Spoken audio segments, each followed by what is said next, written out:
The Israelis are saying that a couple of fighters from Hamas popped out and carried out an attack which killed 2 Israeli soldiers, and that they responded with heavy airstrikes. And it was really heavy. I mean, the latest figures that I've seen is that it's not 26 people killed, but the Palestinian health officials are saying more than 45. So that is a lot of deaths during a period in which we should be in a ceasefire.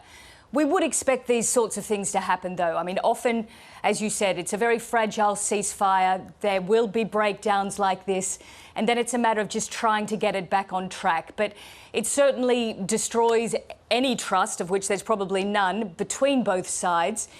We saw women, children killed. An attack, I had a message from an old colleague, an attack on the Palestine media production company. Their live broadcast truck was killed. My colleague said that one of his friends was killed. One of his friend's sons was also killed. So it's a pretty, terrible scene. But now the Israelis are saying that the ceasefire is back in place, but it is highly fraught.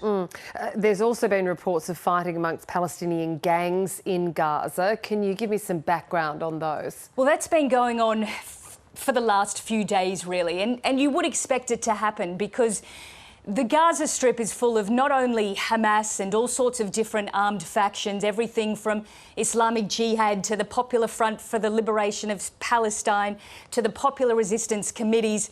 You also have these heavily armed clans and gangs and families that control different areas of Gaza. As one analyst said to me once, in Gaza we have the full menu, all sorts.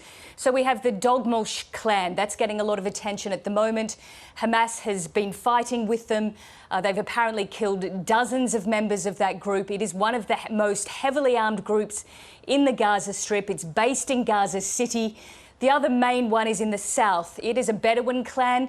It's called the Al-Shabaab clan. It's run by Yasser Abu Shabab, and the Israelis said a number of months ago that it was already arming this clan. It was providing weapons to them.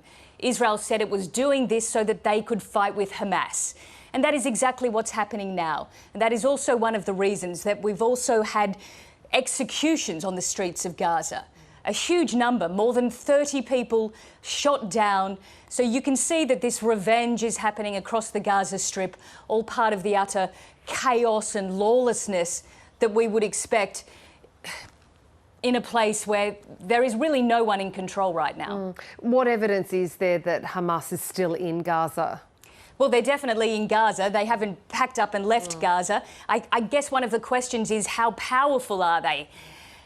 We know that the Israelis have killed around 20,000 Hamas fighters. Israeli intelligence has said that. But Israeli intelligence has also said they believe that Hamas has managed to replace these fighters with another 20,000. But they're going to be young, they're inexperienced, so they're unlikely to be able to put up a great deal of resistance. But they will continue to act as an insurgency in Gaza any time that the ceasefire breaks down. Just how likely do you think it is that the ceasefire will hold? How is the situation different to when one was brokered in previous times? Well, in previous times, they've always broken down eventually. Every few years, Gaza has had a war. That's been the experience of the last 15 years. So if you base it on history, this ceasefire won't hold. But of course, we try and be optimistic. So let's see. We're about to have discussions in Israel. So the Middle East envoy, Steve Witkoff, is heading to Israel. Jared Kushner, Mr. Trump's son-in-law, another Middle East negotiator, he'll be there. They're obviously concerned about making sure that this ceasefire holds. They need to get to the second stage of the negotiations, so-called phase 2. That involves Hamas laying down its arms. I mean, that is difficult to see how that is going to happen. There needs to be a Palestinian technocratic government put in place. Who is going to be part of that? What will this body of peace do?